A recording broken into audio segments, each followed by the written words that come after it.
Tenemos el privilegio de contar con el presidente de la CEOE, Antonio Garamendi de Canda, que nos va a dar una ponencia sobre los retos españoles de la geoeconomía, la internacionalización, los nuevos mercados y los riesgos geopolíticos. Creo que el tema es un tema de muchísima actualidad y un tema muy importante. No podemos entender el mundo y entender los vínculos que tenemos entre el mundo desarrollado, el norte global y el sur global, en fin, el mundo en general, sin los vínculos económicos. El mundo se globalizó y una vez globalizado ya no puede ser desglobalizado. Se les pueden poner barreras, dificultades y tramas, pero el mundo ha quedado globalizado. La economía es una economía global. Y de hecho, en estas tendencias geopolíticas que estamos viendo, mientras que las diferencias y la rivalidad de las potencias tiende a la confrontación, la economía, los intereses económicos son el gran moderador de esta situación internacional. De alguna manera necesitamos al empresariado. Necesitamos al empresariado para que ponga un punto de sentido común en esta gran confrontación. Y esa necesidad de que la economía siga funcionando hace que inevitablemente las potencias se relacionen y encuentren puntos de entendimiento. Pues bien, yo creo que contarles el currículum completo de Antonio Garamendi les aburriría a todos ustedes y sobre todo al ponente, porque es un currículum extensísimo. Pero voy a decir un poco lo básico. Voy a decir primero que ha nacido en Guecho, que no deja de ser importante. Muy importante. Porque Vizcaya es un poco la zona más emprendedora y empresarial de España, ¿no? Quiero decir que hay todo un empresariado vasco que juega un papel importantísimo en el mundo empresarial español. Estudió en la Universidad de Deusto, que tampoco es cualquier cosa, ¿no? Una de las grandes universidades de las que han salido numerosísimos políticos, empresarios, ¿eh? Y además desde muy joven se dedicó a negocios familiares, proyectos iniciados por él mismo, y tuvo también presencia en consejos de administración y consejos asesores de grandes empresas. En la actualidad tiene multitud de actividades empresariales en los sectores del metal, construcción, inmobiliario, seguros, hostelería, y ha sido presidente de innumerables iniciativas que han dirigido a coordinar los esfuerzos a nivel vasco, a nivel español, a nivel internacional, y por esa larguísima trayectoria, pues yo creo que conocer el sector empresarial español e internacional, pues es difícil encontrar una figura más destacada para que nos hable de esta cuestión. Muchísimas gracias por su tiempo y muchísimas gracias por haber querido responder a la petición del Instituto Español de Estudios Estratégicos.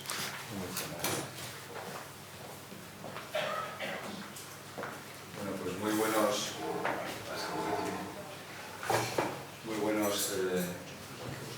días. Muchísimas gracias por la invitación. Y la verdad es que me toca hablar muchas veces en público. Que hay algunas donde dices, bueno, a ver qué digo, porque los que me están oyendo saben bastante más que yo. Y es por esto por lo que la intervención la tengo preparada. Luego, por supuesto, creo que hay preguntas que estaré encantado de contestar en lo que pueda contentaros. Y lo primero, por supuesto, agradecer a la Universidad Complutense, a José María Coronel, muchísimas gracias, y también a Federico Aznar, ¿no? Pues, en este caso, y lo que es al propio estudio estratégico, Instituto Español de Estudios Estratégicos. Sí, y al CESEDE también. Saludos al gerente general Vallevillas. Sabéis que COE tenemos, de hecho, con el Ejército, pero con el CESEDE además, la coordinación de lo que es Eurodefense.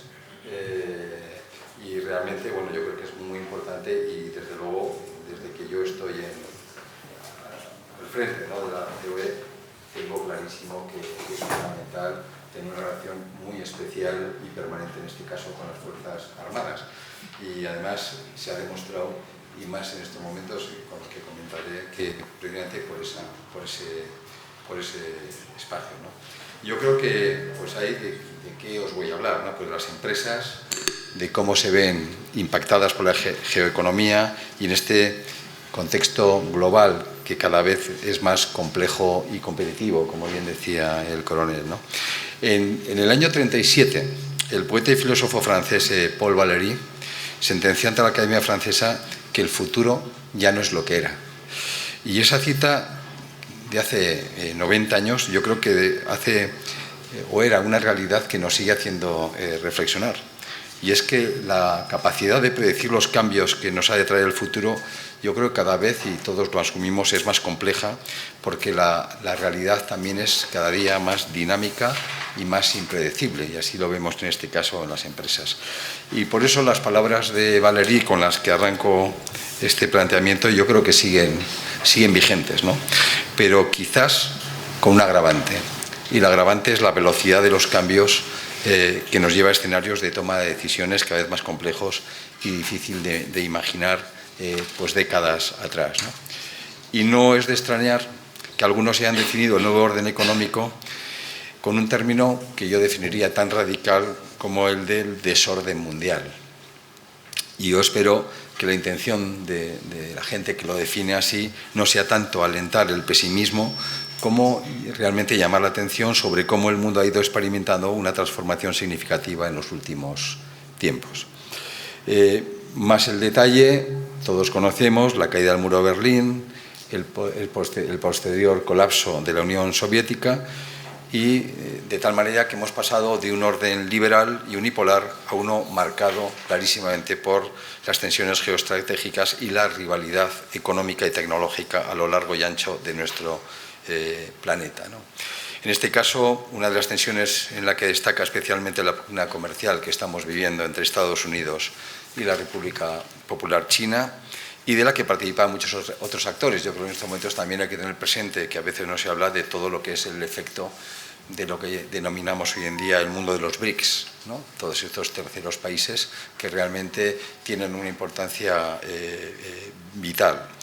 Y así mismo, en las últimas décadas del orden mundial se ha basado también, que los hemos basado en el multilateralismo y en las reglas compartidas, y sin embargo recientemente lo que estamos viendo es un cambio hacia un escenario más unilateral, donde los estados utilizan su poder económico y tecnológico, incluso también el militar, con menor contención de lo que podían hacer antes, ¿no? Y yo creo que ese proceso de transformación, y son muchos los elementos que han cambiado el paradigma, y es que es lo que realmente están cambiando ese espacio, esa transformación del escenario geopolítico. En primer lugar, China ha emergido como la segunda potencia económica, tecnológica y militar, sin que haya adoptado el modelo político y económico occidental. A mí me gustan mucho unas palabras que suele expresar, yo siempre le consulto mucho, Javier Solana, también Josep Piqué, era otra de las personas, yo creo que tenía muy claras las cosas en este caso, donde hablaba que en estos momentos en el mundo solo existe el capitalismo. Pero también Javier siempre dice, claro, uno que es el capitalismo democrático con las normas democráticas y otro que es el capitalismo no democrático. Pero sin embargo el mundo es global y competimos en ese espacio. Yo creo que es uno de los temas posiblemente más importantes que tenemos encima de la mesa. Por tanto, el segundo gigante económico mundial no está en ningún caso alineado con nuestros principios democráticos, lo que ya introduce un elemento de incertidumbre y muchas veces de una ventaja competitiva, cuando realmente la gente, pues en muchos espacios, pues lo que ve es el precio, por ejemplo. En este caso yo creo que también la pandemia del COVID nos ha mostrado la sobredependencia global en ciertas cadenas de suministro. Y un ejemplo de ello, creo que todos conocemos, como al inicio de la pandemia, las cadenas de suministro manufactureras sufrieron por las restricciones de la producción de China, que es uno de los principales productores de bienes primarios intermedios, ¿no? También la propia invasión rusa de Ucrania ha puesto en jaque la seguridad europea y ha provocado, entre otras muchas cosas, una crisis energética global que ha afectado especialmente a los Estados europeos. Desde, de nuevo, las sobredependencias, y en este caso, un ejemplo, por ejemplo, fue el impacto económico sobre Alemania de las restricciones de suministro de carburantes desde Rusia. Y, entre tanto, también otro tema muy preocupante: los populismos y extremismos han irrumpido en las democracias occidentales avanzadas por una mezcla de factores económicos, tecnológicos, sociales y culturales. Y en este punto quiero detenerme para dejar claro que cuando hablo de populismos, y así lo entendemos las empresas, o de extremismos, me refiero a los de distintas tendencias y colores. Es decir, no solo los de un lado, sino los de un lado y los del otro. Y en estos días, a raíz de la primera vuelta de las elecciones francesas, pues se ha hablado mucho de la victoria de la agrupación nacional de Le Pen, pero si lo pensamos, lo que ha pasado es que al mismo tiempo la segunda fuerza va a ser el nuevo Frente Popular, con lo que más del 60% del voto en esta primera vuelta pues ha ido a los extremos. Yo creo que por eso el apellido realmente es los extremos, es lo que realmente hay que tener presente. Y dicho esto, la sensación que podemos destacar es la aparente resistencia de la economía mundial, eso también es cierto. Y Estados Unidos sigue aportando importantes niveles de crecimiento, incluso en los momentos en que la pugna comercial con China no ha hecho más que intensificarse, y aquí en Europa, Alemania pues parece haber resistido tras la pérdida del suministro de gas ruso que comentaba antes. Y también la guerra en Oriente Medio pues parece dar la impresión hoy por hoy que no ha provocado un cataclismo en el suministro de petróleo, que era algo que también nos preocupaba. Y a todo ello yo creo que tenemos que unir la destacable recuperación del comercio tras la pandemia. Una prueba de ello en España son las cifras del turismo. Según los datos del INE, la entrada de turistas internacionales continúa aumentando a ritmos muy notables. En los 4 primeros meses del año del 24, el número de turistas que nos van a venir a visitar a España, o que han venido ya, aumentó un 14,5% y rozó los 24 millones. Y como bien sabéis, también el propio ticket por turista ha subido, que es una de las datos especiales, precisamente de los buenos datos en estos momentos que puede darse en la economía española. Además, el resto de las capacidades comerciales, inversoras de empresas españolas en el exterior son positivas, y según los últimos datos conocidos, el stock total de la inversión directa española en el exterior alcanzó nada menos que el medio billón de euros, en el que el 80,5% se localiza en espacios de la OCDE. Yo creo que es otro tema importante. Las empresas siempre estamos buscando la seguridad jurídica, la estabilidad regulatoria, la calidad de la norma. Yo creo que son temas importantes. Pero, sin embargo, si observamos con algo más de profundidad, veremos fragilidad. Porque todos estos cambios y otros de menor calado han tenido profundos efectos en las relaciones internacionales y en la economía global. En el ámbito de las relaciones internacionales son muchas las voces que cuestionan, como comentaba antes, el multilateralismo e incluso el derecho internacional, y tal como se ha ido configurando estos últimos tiempos. Han aumentado los conflictos y el riesgo de enfrentamientos militares con cierto tinte global, cuando la humanidad había empezado a pensar, o pensábamos, en un mundo más seguro con conflictos locales en descenso. Y esta extensión de la inseguridad se percibe en aspectos muy sensibles para los ciudadanos en general, pero también para las capacidades del comercio mundial. Y como ejemplo os pongo lo que está ocurriendo en estos momentos en las rutas marítimas estratégicas como la del Mar Rojo. Sirva de ejemplo decir que la necesidad de reubicar estas rutas en estas áreas del movimiento de conflicto obliga a muchos transportes, en este caso a rodear el Cabo de Buena Esperanza, lo que supone, aparte del coste y la logística de las empresas, incrementar el trayecto de Shanghái, por ejemplo, a Rotterdam, en más de 5.000 kilómetros, o sea, de 18.000 kilómetros a 23.000. Por tanto, yo creo que es evidente que el cambio en el modelo de las relaciones internacionales y en la posición de los principales actores globales, lógicamente está afectando a la economía mundial y, en este caso, las relaciones comerciales que nos tocan. Posiblemente, además, uno de los ejemplos que confirman los temores que os traslado es el incremento de los aranceles. Incremento de los aranceles para proteger a las industrias nacionales, o también, y lo estamos viendo en todos los países, el aumento de la intervención del Estado en la economía. Las sanciones comerciales, por ejemplo, en estos momentos, por los datos que me pasaban, se utilizan 4 veces más que durante la década de los 90. Y hay una creciente tendencia a la utilización también de subsidios a medida que algunos países buscan emular el vasto respaldo estatal de China y Estados Unidos a sus industrias. Además, Las instituciones que también nos han guiado durante tantos años y salvaguardaron y han salvaguardado el antiguo sistema, nos guste o no, están perdiendo credibilidad.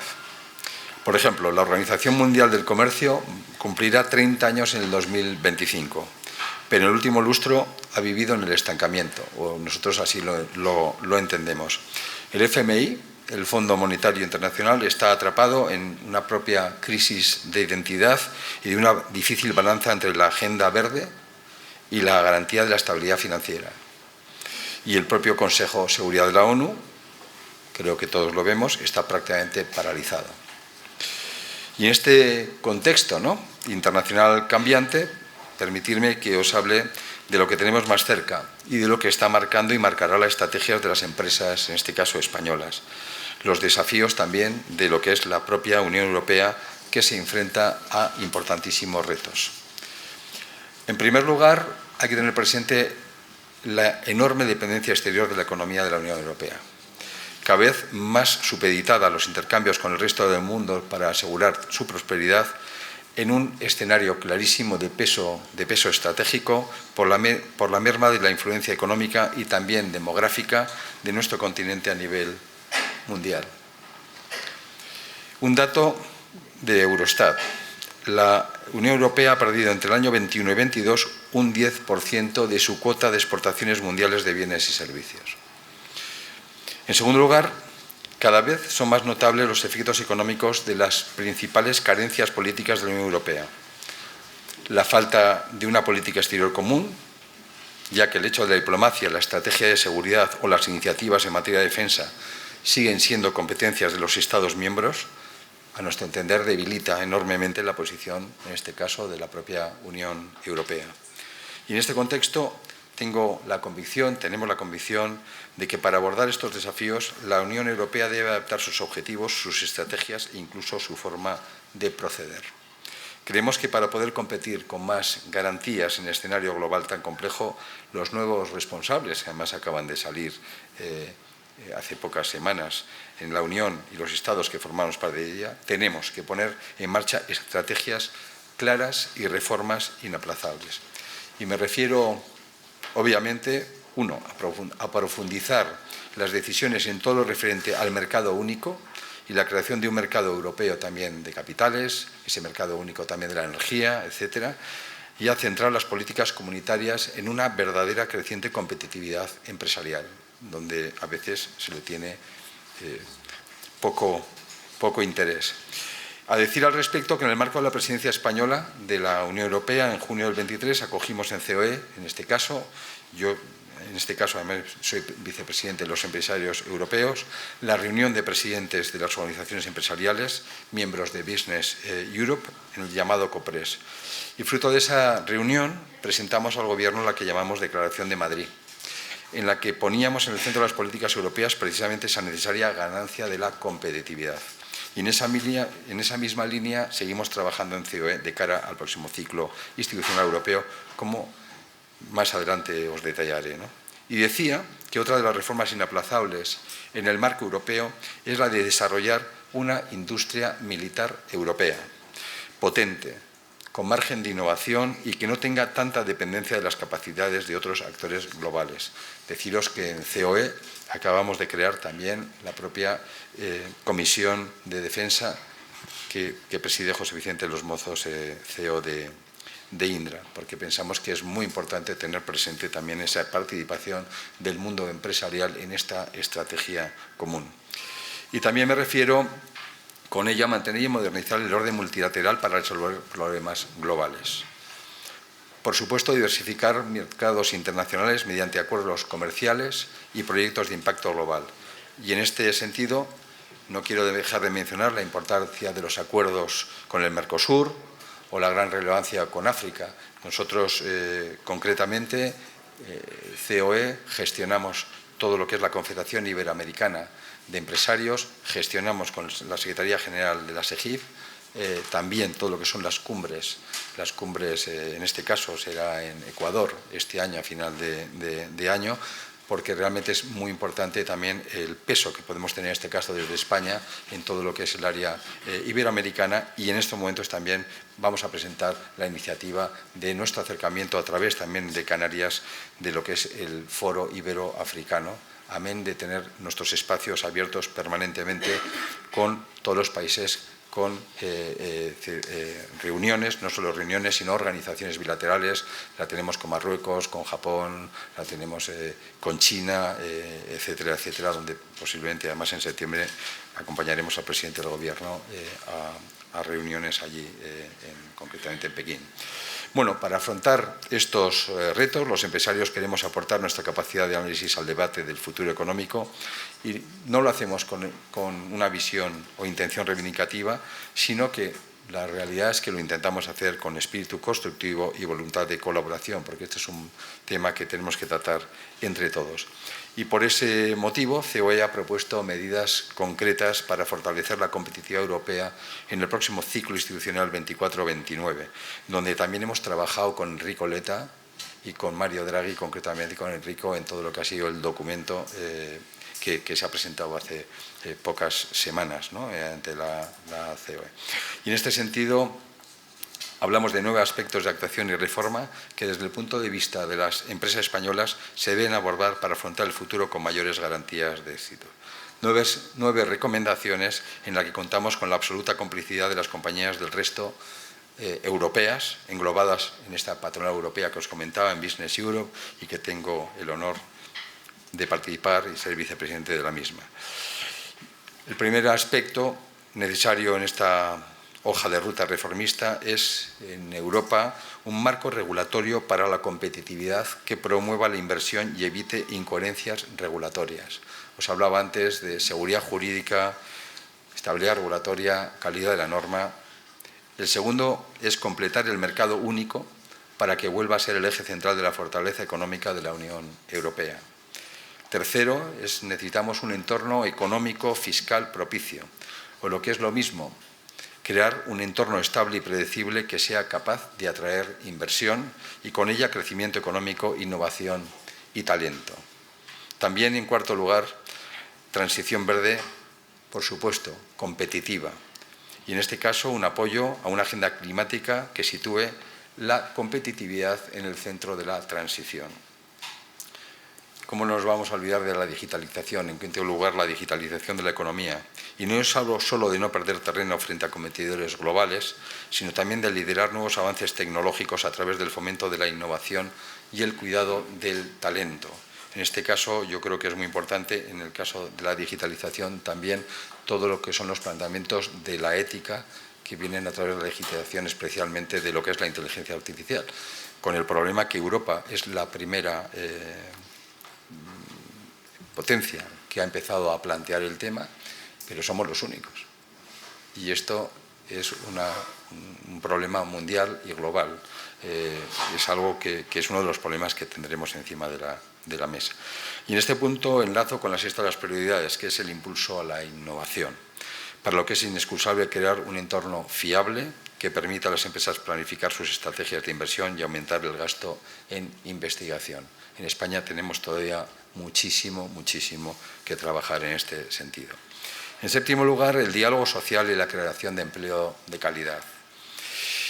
Me habréis oído decir muchas veces que el diálogo social es la primera infraestructura de nuestro país, porque es el que trae la paz social. Y tiene que serlo también el conjunto de la Unión Europea. Yo creo que es el elemento necesario para construir entornos laborales más justos y también más competitivos. Y sobre todo en un momento de la historia, como os decía, o si no lo hablamos luego, en que el talento debe mimarse para evitar que se deslocalice. Si queremos fomentar y conservar el talento, tenemos que reforzar ese papel del diálogo social y también fomentar la movilidad laboral de los trabajadores, pero a través de toda la Unión Europea.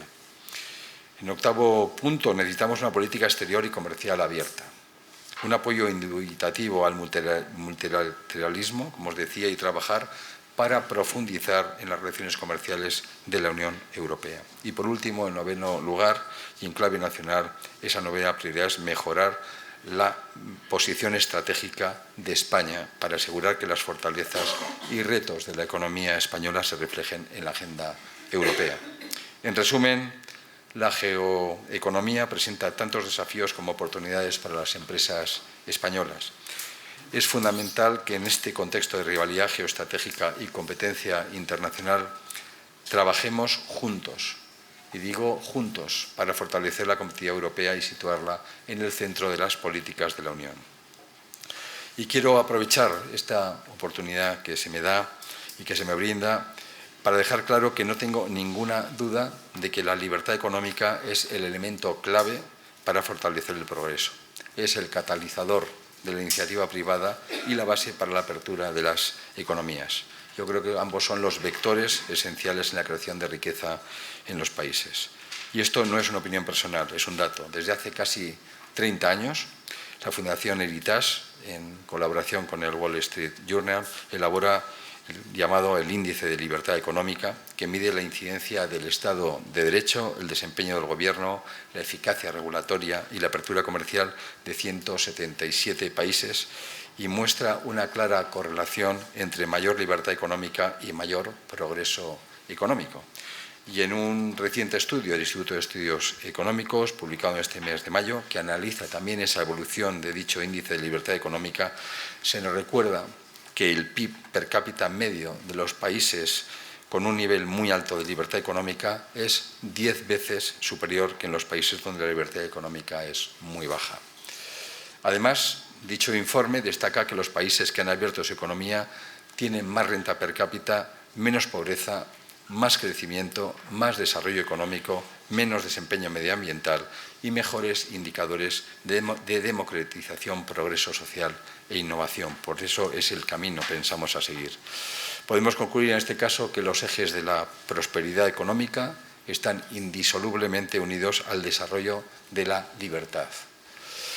Y para finalizar y ponerme a vuestra disposición, me gustaría recordaros que si la libertad es la base para el crecimiento de los países, otra palabra que se habla hoy mucho, la colaboración público-privada, es el mayor de los propulsores y yo creo que es una de las claves principales para asegurar ese futuro próspero y sostenible para nuestras economías. Y en este sentido, permitirme decir que los empresarios pidamos un poco más en esa dirección. El sector privado y las instituciones públicas no solo tenemos que colaborar, sino que debemos de construir juntos, ¿no?, un espacio de compromiso en beneficio de la sociedad. A veces parece que lo privado es lo opuesto a lo público y no es cierto. O sea, lo privado no es lo opuesto a lo público, ni lo público debe ser lo opuesto a lo privado, sino que es un complemento. Es mi obligación recordarlo, ya que muchos se empeñan en poner en duda esta afirmación. Y por eso creo que debemos convencer y convencernos de esa sinergia permanente entre lo público y lo privado y dar el salto de esa colaboración público-privado al compromiso público-privado.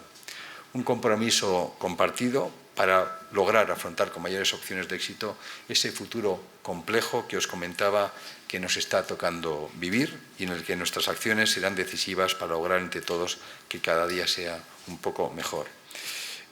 Sí me gustaría también un agradecimiento muy especial, y en este caso a las Fuerzas Armadas, que también creo que es fundamental ponerlas también en el centro de nuestra sociedad. Lo estamos viendo. Hasta ahora veíamos los conflictos, las guerras en el telediario, o en las noticias, vamos a decir. Ya soy mayor y llevo el telediario. Aunque no parezca, pero lo soy. Pero realmente ahora estamos viviendo lo que es y lo que significan los conflictos. Lo estamos viendo en nuestra economía, no lo vivíamos.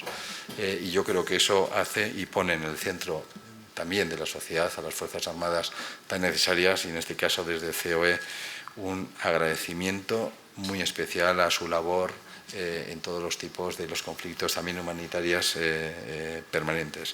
Por tanto, yo creo que en definitiva la unión de todos nos hace mejores en ese principal objetivo compartido por todos, que no es otro que mejorar nuestro país y elevar cada uno de nuestra posición el bienestar, que yo creo que es fundamental de las personas, por tanto de la sociedad española.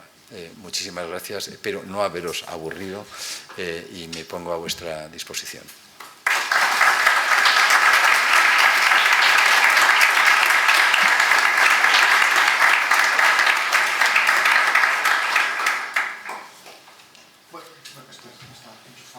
Damos paso al turno de preguntas.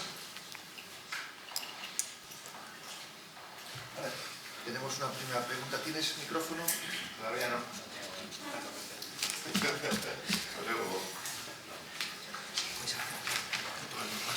Sí, fenomenal.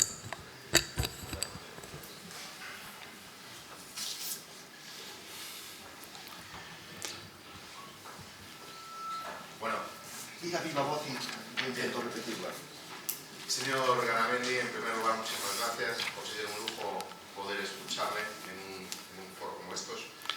Soy un coronel Américo, estoy destinado al Cuartel General de Alta Disponibilidad Terrestre en Valencia y estamos inmersos en un montón de especies, me refiero a los militares, como bien ha mencionado. Y cuando hemos estado desplegados, no dejamos de ver con cierta frustración que, por el carácter español, los militares españoles, pues creamos unas sinergias con la nación anfitriona que muy pocos países lo consiguen. Hemos estado liderando la misión de Irak, estamos liderando ahora mismo la misión de Líbano. Entonces, vemos cómo se pierden oportunidades de empresas españolas que no terminan de desembarcar allí. Sin embargo, vemos, por ejemplo, los británicos con sana envidia, o los italianos, holandeses, en Irak, o los holandeses, enseñando virtualmente allí en Irak.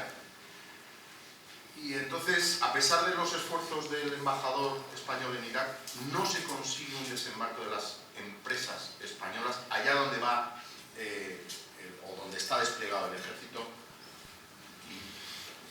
y conseguir en ese noveno punto situar España más arriba estratégicamente.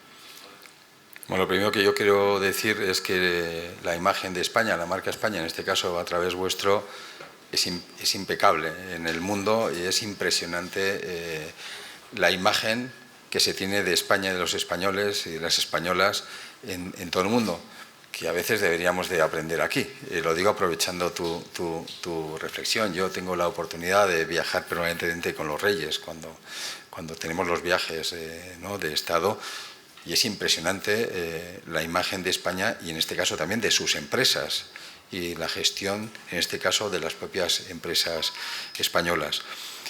Efectivamente, hay que hacer una mayor coordinación que se está empezando a hacer. De hecho, yo creo que nosotros, y además tenemos la suerte de tener auténticas multinacionales, pero somos expertos en energía, además, fíjate, en todos los países que me estás hablando, además, precisamente en la sostenibilidad en la energía. Bueno, aquí tengo aquí a un señor que ha sido el CEO de Red Eléctrica. Somos expertos, no, somos primeras marcas mundiales en infraestructuras. Somos posiblemente los que más sabemos de agua y tenemos unas empresas expertas, es decir, concretamente, y además en este caso es así. De hecho, hace exactamente la semana pasada hemos estado en Kiev. Hemos ido con el ministro de Economía, porque efectivamente se está empezando a trabajar lo que hacen otros países. Para eso también tenemos que empezar a cambiar el chip, porque lo que en Holanda es normal y lo que la propia diplomacia lo lleva a gala, que es especialmente comercial, lo que Reino Unido hace o Estados Unidos, en España hay que explicar que cuando hay un conflicto, como está pasando en Ucrania, hay que explicar, ¿y por qué van las empresas españolas? ¿Qué pasa? ¿Ya van allá a beneficiarse? No, no van a beneficiarse. Porque, mira, yo tuve el honor de comer con Zelensky cuando estuve en España, ¿no? Estuvimos ahí en el Palacio Real, muy poca gente, y bueno, es que en ese momento España entregó a Ucrania 1.500 millones de euros. O sea, es que no es solo... es que en el fondo lo normal y los demás países, y pasa lo mismo con las ayudas al desarrollo, donde muchas veces también las Fuerzas Armadas también participáis, donde curiosamente dinero español se entrega a empresas de terceros países para hacer una actividad social allí. Y yo digo, pues no tiene mucho sentido, porque qué mejor también que hacer una actividad allí, pero traer el empleo aquí. Es decir, ¿no? Por tanto, efectivamente es algo en lo que hay que mejorar, algo en lo que se está empezando a trabajar, pero nos queda recorrido. O sea, la verdad es que nos queda recorrido y queda recorrido a la propia sociedad de darse cuenta de esa conexión, digo, de trabajo entre todo el mundo me ha parecido muy interesante la reflexión, lo digo de verdad porque es algo en lo que hay que seguir trabajando.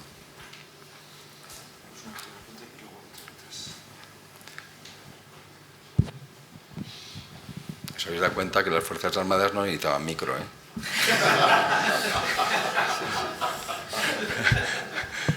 Buenos días. Coronel Chozas, del Ejército del Aire. Una doble pregunta sobre las 9 propuestas que han realizado a la Unión Europea. La tercera, a ver si la puede completar un poco más, elaborar más, la de completar el mercado único. Y luego, respecto al tema del curso... Bueno, no sé, la segunda o la tercera. Me refiero... No, fenomenal, porque me llegas de la tercera y te quedas ahí y tengo un problema. O sea... Vale. Y luego, en la segunda parte de la pregunta es respecto al tema del curso, que es el sur global. Desde su punto de vista, ¿qué oportunidades se abren respecto a estos países que no son un bloque del sur global a la hora de apoyarles y aprovechar las oportunidades que puede ofrecer sus aspiraciones? Gracias.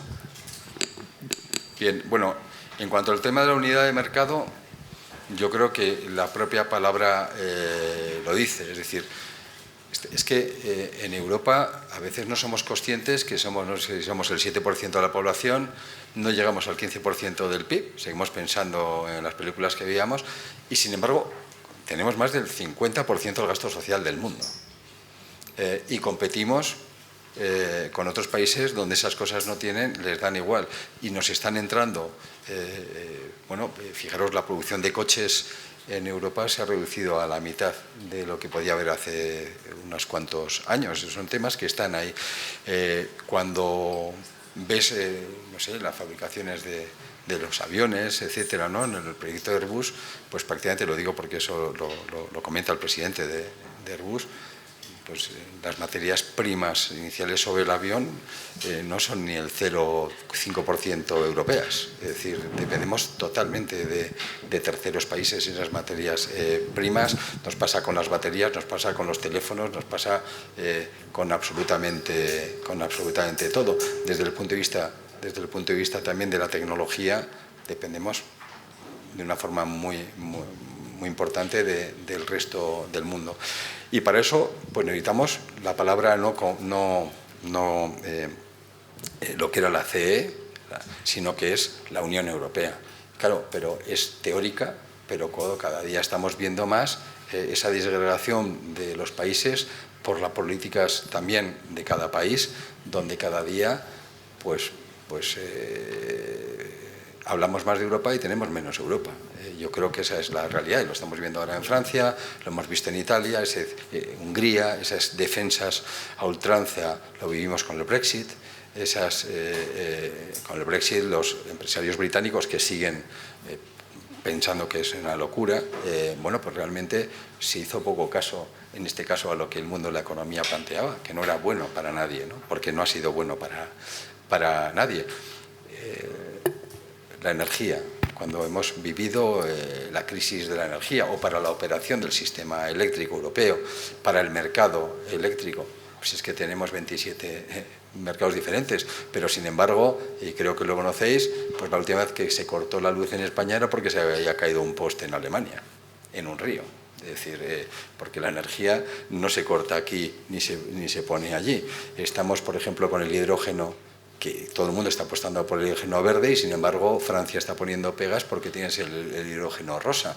Os hablaba de Mercosur y sin embargo que es fundamental para Europa y sin embargo estamos teniendo también con Francia para frenar absolutamente cualquier planteamiento de multilateralismo que sin embargo es clave de abrir mercados, de pensar en europeo. Es difícil no tener una unión bancaria. Entonces, yo creo que ese es uno de los grandes problemas de Europa, el no tener una política común, amén de que cada vez que hay que tomar una decisión tardan 12 meses o 15.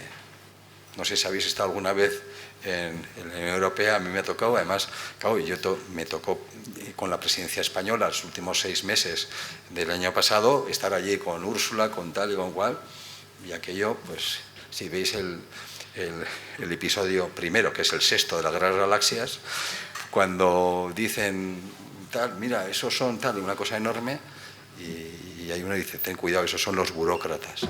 Pues es que la burocracia es brutal. De tal manera, es el mayor problema que nosotros hemos detectado, que pedimos a Europa que cambie, es la burocracia. Y si la divides por espacios en países, todavía se complica aún más. Y ese es uno de los problemas muy serios. Cuando estamos hablando ahora, que se ha hablado, y en el informe con Ricoleta, de lo que es la autonomía estratégica industrial, bueno, a ver si nos hacen caso, porque otro de los temas fundamentales de Europa es que tenemos que potenciar la industria, en todos los aspectos. La industria de defensa, por ejemplo, es una de las industrias fundamentales de innovación. Hablamos, perdonad que me enrolle en esto, pero creo que es importante. Hablábamos de innovación. Bueno, en España todavía estamos en el 1,3%, cuando los acuerdos de Lisboa debieran de decir que estuviéramos en el 3% de inversión en innovación sobre el PIB. Yo creo que ese es un dato que realmente nos deja tocados. Hablamos de los objetivos 2030, de los cuales, por supuesto, todos estamos apostando. Nadie va a renunciar a la digitalización y a la sostenibilidad, porque además es el futuro. Pero a la gente se le olvidan los objetivos 20-20-20. Eso sí, el año 20 cumplimos el primer objetivo, que era el año 20, el 20% de las energías fueran renovables. Yo creo que España, en la dimensión, vamos muy bien. Hombre, si sumamos lo que es el transporte y tal, pero vamos avanzando bien. Pero había un dato que la gente se va olvidando, y es que el 20% del Producto Interior Bruto fuera industrial. Y entonces, cuando estamos viendo, por ejemplo, en este momento los datos que van bien, es gracias, en muchos casos, al turismo, como os decía antes. Es gracias también a que están llegando fondos, afortunadamente. Pero todavía estamos cortos en el tema industrial. Es decir, en España con la energía estamos en el 16,5%, sin la energía en el 11,5%. Y además hay un dato también, en la industria es el efecto tractor real. Los empleos de la industria son empleos dignos, son empleos serios, empleos con sus convenios, indefinidos. El efecto tractor es importante. Os voy a dar el dato.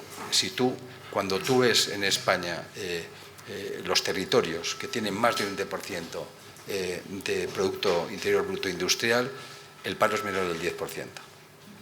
Navarra al 30%, mi tierra, el País Vasco, con el 24,5%. Y cuidado, que en mi tierra los salarios y tal están por encima de lo habitual. Pero pongo, por ejemplo, Burgos, que es un ejemplo, es decir, de pymes desarrolladas y funcionando.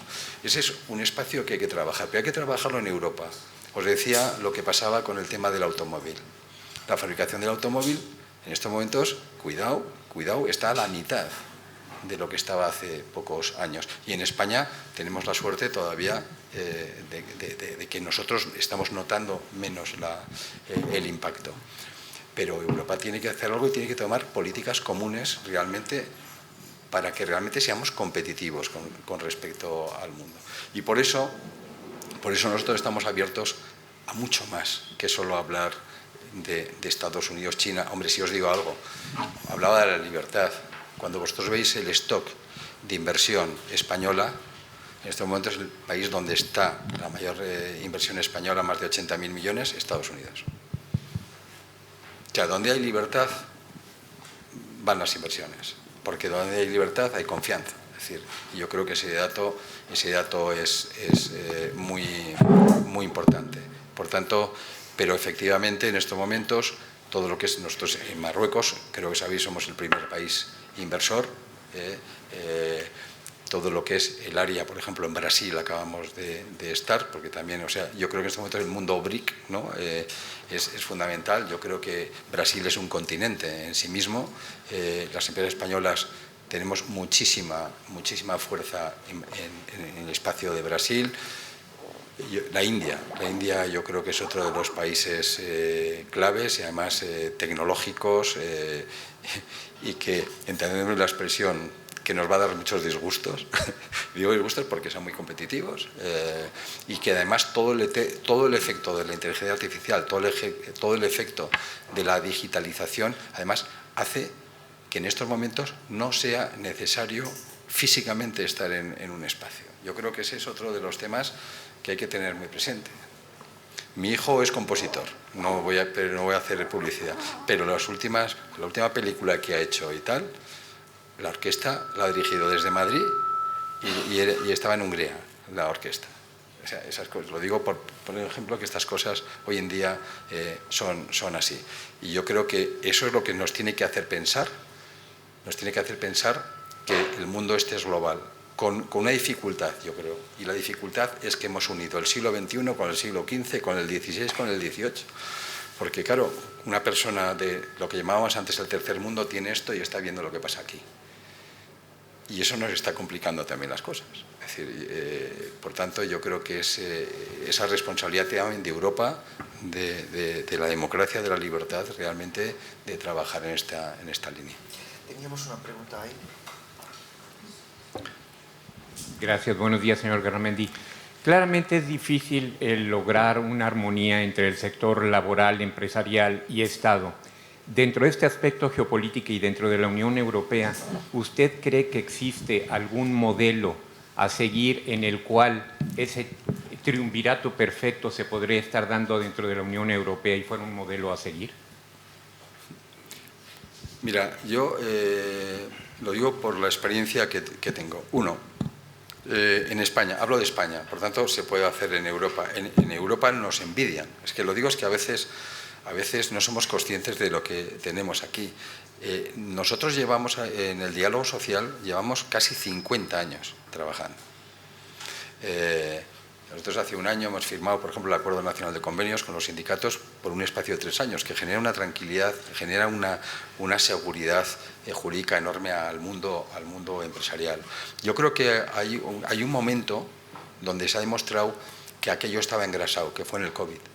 O sea, en el COVID se demostró ese trabajo público-privado clarísimo. A mí me tocó, lógicamente, con muchísimas empresas, especialmente las grandes, pues por ejemplo, bueno, pues los aviones que iban a China a traer material era la logística privada. No voy a hacer publicidad de compañías, pero eso ha sido así.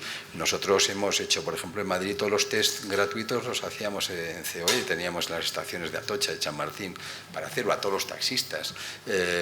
Y ahí se trabajó acuerdos. Fijaros, por ejemplo, nosotros en un plazo de 15 días llegamos a hacer la primera ley del teletrabajo, porque realmente fue una necesidad y como las cosas están engrasadas, porque realmente el diálogo social en España funciona. Es verdad que hay momentos que también toca decir que no. Ahora en estos momentos me está tocando decir que no a alguna cosa.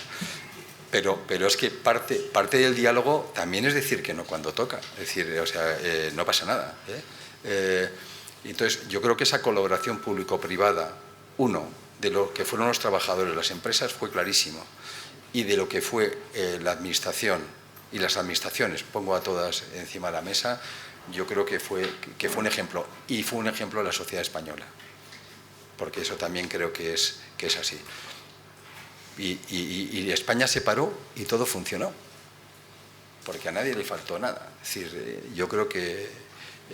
y este es un dato que realmente, por lo menos en España está y que habría que trasladarlo a Europa. Lógicamente es mucho más difícil. Es mucho más difícil porque hay intereses encontrados. Pero efectivamente, hoy en día, sin una colaboración público-privada, prácticamente es imposible llegar a conseguir, insisto, no es la prevalencia de ninguno, es la complementariedad. Yo quería hacer, y me van a perdonar ustedes, 2 preguntas. La primera tiene que ver con Mercosur y el Foro Iberoafricano, porque yo creo que son 2 temas que nos interesa profundizar en ellos. El tema de Mercosur, porque nuestro peso geopolítico en el mundo viene muy condicionado por nuestro vínculo con Iberoamérica. Cuanto mayor sea el vínculo, más se valora España por su peso geopolítico. Y 2, porque pensamos que la seguridad española está muy vinculada a la seguridad del sur. Por tanto, para crecer en seguridad, sobre todo con una vista a largo plazo necesitamos un sur desarrollado y rico, ¿no? Y por tanto me interesa mucho ese aspecto. También hemos oído hablar a las embajadoras de países africanos que el sur global quiere tratar con el norte global de tú a tú, pero quiere un vínculo económico fuerte. No quieren desvincularse económicamente. Desean nuestras inversiones, nuestra tecnología, para tener esa oportunidad, y no cabe duda que ahí se está abriendo un mercado importante. Si tenemos éxito, no solo se benefician ellos, también nosotros en términos de mercado. Esa es la primera pregunta, que tiene que ver mucho con la temática del sur global. Pero hay una segunda pregunta que también de forma indirecta tiene que ver con el tema del sur global, que es el tema de la libertad. No cabe ninguna duda de que sin libertad económica no hay prosperidad económica. Sin embargo, se pensaba que sin libertad política tampoco habría prosperidad económica, pero estamos viendo que está habiendo prosperidad económica sin libertad política. Y esto ha cambiado los ejes geopolíticos, ¿no? También ha sorprendido Rusia. Se pensaba que con la guerra la economía rusa se hundiría y, sin embargo, estamos viendo que la economía, el PIB, crece más incluso que en el mundo europeo, ¿no? Yo sé que son dos cuestiones complejas, pero si pudiera abordar ambas, se lo agradecería mucho. Yo no sé si está creciendo el PIB en Rusia, pero yo preferiría no vivir ahí. Lo digo porque yo creo que también es muy importante la calidad de vida y en este caso la libertad. Voy a ir por la segunda. Efectivamente hay un problema, y hay un problema en cierta medida de dumping. Porque es dumping. Es decir, bueno, pues también aquí hemos vivido alguna vez en España con un espacio no democrático y también en un momento dado crecíamos. Es decir, es compatible que puedas crecer porque evidentemente, pues yo he hablado del diálogo social. El diálogo social es que podemos compartir la sociedad. Sin diálogo social uno manda y los demás obedecen. Bueno, pues una fábrica puede funcionar, pero la sociedad estará cohesionada de aquella manera o estará cohesionada a través del miedo. Es decir, yo creo que es así. Pero la realidad es que en estos momentos estamos viviendo una dualidad enorme entre el capitalismo democrático, como decía al principio, y el capitalismo no democrático. Y yo creo que eso hay que tenerlo presente. Es lo mismo que cuando hablamos de la sostenibilidad, ¿no? Del tema medioambiental. O sea, curiosamente, nosotros estamos cumpliendo, estamos siguiendo por lo que son los objetivos, ¿no? De desarrollo sostenible, etcétera, y hay muchísimos países que no cumplen ninguno. Claro, pues no tienen nada que ver las inversiones o lo que pueda afectar mientras que haces el desarrollo, mientras que haces el tránsito a ese cambio tecnológico, por ejemplo, en lo que fueran las máquinas de la industria, etcétera, a seguir trabajando sin ningún problema de echar a perder un río. Y sin embargo, cuando llega aquí el producto, también lo digo porque hay que llamar la atención a la sociedad. Es que la sociedad dice, no, yo soy sostenible, pero luego compras el producto. O sea que también yo creo que aquí no es solo el tema de las empresas, los empresarios o los directivos o los políticos, es de la propia sociedad. Es decir, de cómo somos muy sostenibles, somos muy sociales, menos cuando me toca a mí. Y yo creo, y eso es un trabajo que debiéramos hacer. Y efectivamente, ese es un problema real. Ese es un problema real. Ahora, dicho eso, también es verdad que, y lo mezclo con la primera pregunta, y lo he dicho, también es verdad que las inversiones, que la confianza, te la da el mundo libre, te la da la democracia. Y te la da, y lo digo, la moderación. No los extremos. Los extremos solo te dan sustos. Entonces, cuando hablamos de Iberoamérica, nosotros tenemos la relación con todos los empresarios iberoamericanos. Muchos de mis colegas están en la cárcel por ser empresario, por representar a los empresarios. Por ejemplo, el presidente de los empresarios de Nicaragua o el presidente de los empresarios de Venezuela, pues uno está en la cárcel y el otro está perseguido. ¿Cuáles son las inversiones que hay allí? Cero. ¿No? No quiero tal, pero bueno, muchos de mis colegas de Iberoamérica, curiosamente, tienen pisos en Madrid. Son datos. Cuando estamos allí, trabajamos, es muy importante lo que decías, en la OIT, pues tenemos un peso enorme, porque como España igual hablas como OIT, pero como vas como Iberoamérica, incluyo a Brasil y a Portugal, nos tienen muy presentes, porque si no, pintamos poco. Y nosotros tenemos la ventaja de ser un puente, porque también tenemos Europa. O sea, nosotros somos business y somos CEIP. Yo creo que es un potencial enorme. Y en este caso, todo lo que son los acuerdos comerciales de lo que sería el Mercosur, yo creo que para Europa es buenísimo y también para ellos, porque tiene que ser así. Nosotros participamos también en lo que es la Alianza del Pacífico, que es todo el área de Perú, Chile, con respecto a lo que es la parte de Japón, que nos dejan participar, o estamos trabajando en el B20, ¿no? Siempre, donde estamos. O sea, nosotros es que es fundamental. De hecho, hay un dato que cuando tuvimos la crisis del 2008, la internacionalización de las empresas españolas suponía el 20% del PIB. Y el éxito, realmente el milagro de España, es de cómo hemos pasado a casi el 40% en la internacionalización de las empresas españolas. Y eso no es solo el IBEX, eso son miles de personas con su maleta que vemos en los aeropuertos, volando, viajando y tal. Por ejemplo, en México hay 8.000 empresas españolas instaladas de forma permanente. Yo creo que es un dato importante. Ahora, cuando hablamos de espacios, pues es evidente que en estos momentos, pues los sitios donde más interés hay, por ejemplo en Iberoamérica, México, que además tiene abierto, porque tiene abierto el espacio con Estados Unidos, tiene abierto ese acuerdo con Estados Unidos que permite también a alguien que habla en español tener un tránsito muy bueno de conexión hacia Estados Unidos, México, Brasil, Colombia, y sin embargo otros países donde han ido al populismo, lo digo con toda sinceridad, las inversiones se reducen. Pero es que las inversiones del propio país, de los propios empresarios del país, se reducen. Y esto es una realidad.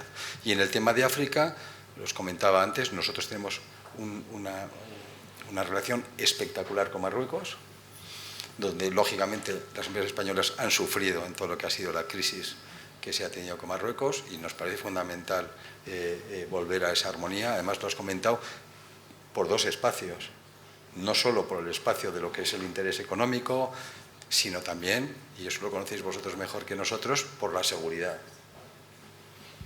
Yo creo que eso tenemos que ser conscientes de lo que significa Marruecos para España. Estamos sufriendo todo lo que ha sido el impacto de la gestión con Argelia, donde realmente ahí hemos tenido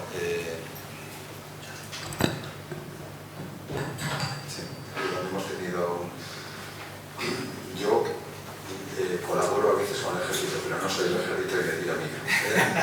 Esto donde bueno, pues en esos momentos teníamos un espacio privilegiado con Argelia, con el gas, y en estos momentos no lo tenemos. Y como somos europeos, se han aprovechado otros de ese espacio. Italia no tardó 3 segundos, bueno, cualquier área lo mismo. Digo es que esa es la vida. O la propia Alemania, que también jugó ese espacio. En estos momentos estamos abriendo unas relaciones muy importantes bueno, que ya se tienen, ¿no? Pero todo lo que era Guinea, además todos los estados que están alrededor de Guinea, además, también tienen español como idioma oficial. Yo creo que ese es un dato importante. Sudáfrica, bueno, Sudáfrica es otro país, y ahí vamos poco a poco entrando. No es fácil. Hay el predominio, hablabais antes, pero China está presente en casi todos los espacios, también en Iberoamérica. También es verdad porque muchos se han abandonado porque nos han tratado mal. Porque también vas y piensas que, bueno, esto es como hablan igual que yo, o como este sitio, no, y esto no es así. Es decir, que también hay que saber readaptarse y adaptarse a cada país donde vas. Pero bueno, China ahí está entrando en Iberoamérica, en África, los puertos, materias primas, es decir, tiene tienen una política comercial o, a decirlo, económica estratégica clarísima. Yo creo que de todos es conocido. Entonces, África, efectivamente, lo estamos audiendo, pero también lo digo, es mucho, para nosotros es bastante más complicada, pero bueno, pues tenemos que ir poco a poco. Tenemos abierta una oficina especial para África en Canarias, y bueno, pero insisto, son los comienzos, ¿no? de una relación, aunque existe, pero es poco. Muy bien, teníamos una pregunta. Buenos días, soy subteniente García, estoy estudiando en el Mando Conjunto de Ciberespacio en el Ministerio de Defensa. Estoy en conexión con la universidad, puesto que soy doctor en Derecho, Desarrollo e Investigación, y aprovechando el privilegio de estar frente a usted, me gustaría hacerle muchas preguntas de lo que he estado estudiando a lo largo de la información académica, pero me voy a centrar en una en concreto, que es el de los ceros y los unos. He visto de entre las medidas para la UE que se han relacionado medidas muy importantes, pero considero importante el ciberespacio, la ciberdefensa. Creo que es, como bien ha dicho usted, estamos dependientes de la digitalización, de todos los medios tecnológicos, y frente a un ciberataque, cualquier infraestructura crítica, cualquier planificación en nuestra estrategia nacional de seguridad se podría ver afectada, y considero que es muy importante a día de hoy. Entonces, no sé, en nuestro ámbito, con carácter anual y cíclico, se celebran eventos en el que se intenta colaborar con empresas civiles en lo que es la planificación de la defensa nacional a nivel OTAN o a nivel nacional. No se tiene el éxito que se espera, porque la participación civil debería ser más importante, y me gustaría saber cuál es su punto de vista en estas situaciones. Muchas gracias. Pues yo creo que es uno de los principales puntos en estos momentos que hay, ¿no? El otro día tuve la oportunidad de tener comillas en el CSEDEN, de enredar por allí por los pasillos y meterme en alguno de los cursos, ¿no? Que cuando ves además tanta gente de distintos países, claro, los que no estamos muy acostumbrados, porque ahí van, pues sí, de todos los países, y donde realmente básicamente lo más importante era de lo que me estás hablando, es decir, que al final no somos los civiles, no somos conscientes que los cañones son lo último, que antes te han hecho 1000 averías o te han desconectado la red eléctrica, o yo qué sé, te han gestionado la información de una manera o de otra, etcétera, que es lo que estamos viviendo también permanentemente. Precisamente por eso estamos gestionando la Comisión de Defensa en COE, porque no solo hay empresas, que no son muchas en España, que estaban orientadas a este aspecto de la defensa, donde además la innovación es posiblemente el punto fundamental y el efecto tractor del resto de la economía, sino que además hay que potenciar algo que en España a veces no se puede hacer, la unión, los proyectos conjuntos, porque en muchos casos individualmente no tenemos capacidades como empresas de hacer lo que las grandes compañías de otros países pueden hacer en estos aspectos. Yo creo que hay buenas compañías en España. Yo creo que hay en estos momentos, ¿no?, un estudio, hay un proyecto, ¿no?, en cierta medida, pues, de ver cómo se puede liderar un sector de defensa en España. Yo creo que es algo que se ve y que se está hablando también en lo que es en las áreas de lo que es la política, ¿no?, de lo público. Por lo tanto, yo creo que eso es algo que por lo menos se está teniendo presente. Dicho eso, cuando hablamos de innovación, tenemos un problema. En todos los países tenemos un problema, que es un problema de talento. Ese es uno de los problemas que en el caso vuestro, yo te reconocer que en estos momentos cualquiera que entra en las Fuerzas Armadas, es que ya hace 2 carreras, habléis 40 idiomas, es decir, son las cosas que la gente no conoce, pero la preparación que tenéis es espectacular. Pero mira, cuando el presidente de Telefónica habla de ciberseguridad, ¿no?, pues habla de 30.000 puestos, espacios que no se pueden crear. Y cuando tú hablas con alguna de estas empresas, pues a alguna de ellas le faltan casi 2.000 ingenieros. Pero es muy normal que digan 400, 500, 600, estoy hablando de solo compañía, 500, 600, 400. Y eso, claro, cuando tú planteas, oye, ¿y esto cómo veis los concursos? Y dices, no vamos, no lo externalizamos, no podemos. Y ese es un problema, pero ese es un problema que también lo tienen otros, nosotros no sabemos cómo se arregla, y lo tienen porque, claro, porque el desarrollo, lo decía, espectacular del efecto de inteligencia artificial, de todo lo que es la parte de digitalización, de todo lo que es las nuevas tecnologías, realmente rompen absolutamente todo lo que es la formación clásica que podíamos conocer. Por tanto, hay que potenciar lo que son el recinto carreras STEM, donde nos faltan cientos de miles de personas. Es decir, la palabra ciberseguridad hace 3 años era un tema que, bueno, preocupaba a alguno, preocupaba a alguno. Hoy en día, vamos, es que a todo el mundo tiene claro lo que significa, y es más, si las compañías no hablan de los ciberataques que tienen permanentemente, que afortunadamente se están salvando, porque es increíble lo que está pasando, y de la distorsión también pues de otros países haciendo esos ciberataques olvidando ahora en España, es decir, porque también estamos sufriendo estas consecuencias, sin nombrar a nadie, ¿no? Pero que es así. Hablamos de igualdad, por ejemplo. Claro, es fundamental también potenciar, nosotros estamos ahora para potenciar en colegios, tal, que también las chicas se apunten a las carreras STEM. O sea, en estos momentos, cuando hablamos de igualdad, solo el 25% de las carreras STEM, ingenierías, etcétera, son mujeres.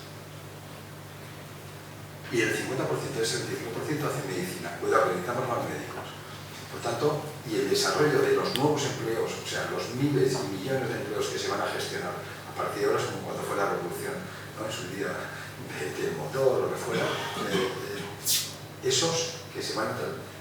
Es que realmente tenemos que prepararlos, que es el planteamiento de aptitud, y ahí tenemos que trabajar muy potentemente, y no se va a lograr en un día. Claro, pero no es necesario que tenga la carrera. Vamos a dar lugar a otra pregunta. Esa es una, ¿no? Y ahí estamos trabajando, mira, vengo a la mañana de ese tema, del Ministerio de Educación, porque estamos trabajando también en lo que es la formación dual. Y la formación dual precisamente es que no solo hay que ser ingeniero, sino que está en todos los estadios realmente ese recorrido hacia las nuevas tecnologías en las que hay que trabajar. Entonces, en tu responsabilidad es que justamente has tocado el no va más de este planteamiento, ¿no? Que es ver cómo introducimos también a los niños. Nosotros tenemos un programa, en este caso, en lo que es la fundación, donde las empresas nos dan los ordenadores que les sobran, si hay alguna, los que les sobran, y hacemos 2 espacios. Uno, los mandamos a reciclar los que no tienen remedio, pero el 60% lo recuperamos y los enviamos también para que la gente que no pueda digitalizarse, pueda trabajar también en digitalización. Es decir, pues yo creo que todo esto es algo que tenemos que ir preparando para el futuro. Vamos a hacer las 2 últimas preguntas. Por favor, que sean concisas y breves. Una aquí adelante y otra la tenemos ahí. Sí, muchas gracias, señor Gramendi. Yo simplemente muy breve. Los 9 puntos que ha indicado pues son muy interesantes y están muy bien, pero yo creo que hay algo que se escapa, y es el problema de la natalidad. Se habla que hace falta gente, se habla que hace falta educación, pero no se ven políticas, entre comillas, agresivas para fomentar la natalidad. En China las hay, en Italia ya hay un discurso pro natalidad bastante importante, en otros países no. Entonces, si no hay una generación de gente joven, gente preparada, que va a ser de Europa. Entonces mi petición sería, mi humilde petición, es que se incluyeran en estos puntos tan importantes el fomento de la natalidad o la concienciación de la importancia de la natalidad, del crecimiento. Gracias. No, es que es clarísimo. Bueno, es que hacemos las... Mira, voy a dar un dato. Las cifras de Confebas son los empresarios vascos. Hay un estudio que en los próximos 6-7 años necesitan 80.000 personas más que no hay. O sea, es que ya no es que estudien o no, que no hay. Es decir, y ese es un dato importante. Por tanto, me parece que sí, Última pregunta. También un tema que es importante. Para eso hablar también de la inmigración responsable.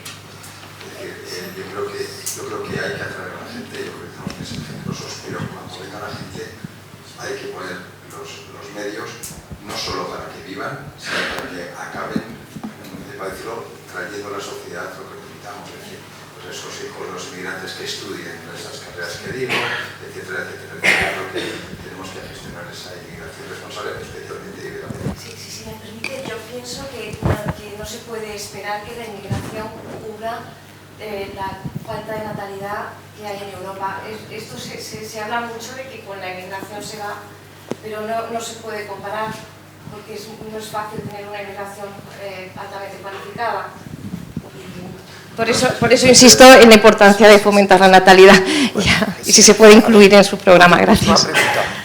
Yo tengo 3 hijos, por lo menos si quieres me pongo a ellos, pero bueno.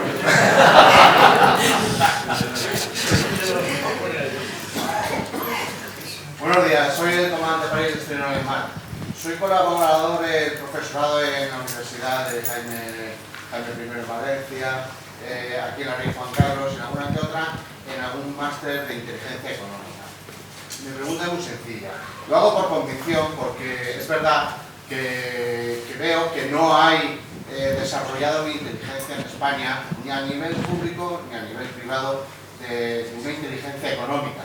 Entonces creo que en comparación con los países anglosajones, que ellos sí tienen claro una estrategia común, una estrategia de inteligencia estratégica, luego una inteligencia más operacional o competitiva, y luego una inteligencia de microeconomía o más táctica. Entonces, ¿por qué en España no tenemos desarrollada esa faceta?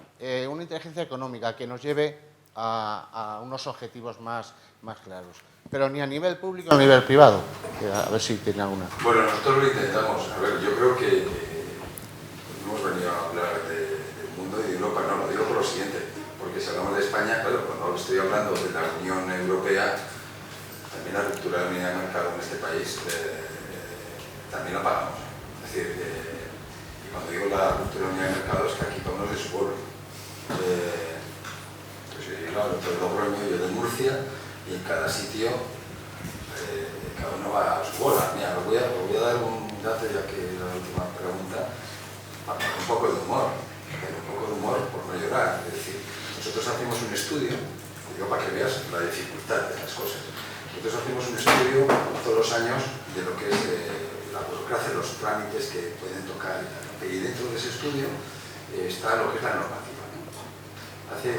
Tiene un decalaje de 2 años porque si no, no hay datos, ¿no? Hace 2 años los boletines oficiales del Estado, o sea que claro son 1 más 17, se publicaron 1.300.000 páginas de los boletines. Claro, entonces para que se entienda, dijimos, a ver, vamos a explicarlo para que la gente lo pueda entender. Mira, esto significa que cada uno de nosotros debiéramos de leer al día 3.500 páginas para ver qué es lo que hay que hacer. Son 11 vacas que pesan 600 kilos, calculando cada una hoja. Pero es que mira, si las hojas las pones una encima de otra, son 128 metros, que son las torres de la Sagrada Familia de Londres. Si las páginas las pones seguidas, vas de Madrid a Murcia. El año anterior era Bilbao, que son los escritos, y el anterior a Zaragoza. Y esto va en aumento. Y os tengo que decir que en aquel momento el gobierno estuvo 5 meses sin legislar.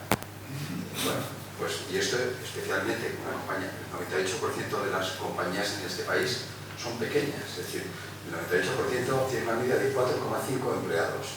O sea, esa es las empresas. Digo, porque a veces cuando se habla de las empresas, lo que hay que hacer, la gente solo está pensando en las grandes compañías, pero la mayoría de la gente que son las empresas con cara y ojos que levantan y tienen la persiana, claro, la dificultad de hablar de algo a nivel nacional, lo digo que me toca hablar a nivel nacional, la complicación es enorme. Y además, cada legislador le gusta apuntar y hacer sus espacios, ¿no? Y eso, yo he sido consejero de eléctrica, lo digo porque aquí cada vez que planteas los proyectos ambientales, cada vez que planteas una línea que es necesaria, pero que es necesaria, porque esa no es de Murcia o de Castilla-La Mancha, cada vez que hables del agua, en España hay que hablar del agua. Pero es que el mismo partido de un sitio o de otro, el mismo partido te dice que sí o que no. Y estamos en un país, es decir, cuando estamos hablando de estrategias de competitividad, deberíamos de olvidarnos de estas cosas, es decir, deberíamos de pensar, por supuesto, con la autonomía de cada parte, pero deberíamos de pensar en objetivos comunes, ¿no? Que lo digo que cuando estamos hablando de Europa, que lo pedimos, pero que aquí lo vivimos también. Es decir, y en este caso yo, por supuesto, creo que el Estado de las Autonomías es un Estado de éxito, pero creo sinceramente que no tenemos que perder tampoco ese estado de productividad, de competitividad, que realmente es el que a todos nos va a hacer ganar. Pues muchísimas gracias por esta interesante conferencia. Yo me quedo con la idea de que vivimos en un mundo cada vez más complejo, que de alguna manera todavía lo complicamos más y que tenemos retos por delante muy importantes y que el empresariado pues no deja de ser la base de la riqueza de los países y que pues todos debemos un agradecimiento a ese extraordinario trabajo que hace el mundo empresarial. Muchísimas gracias.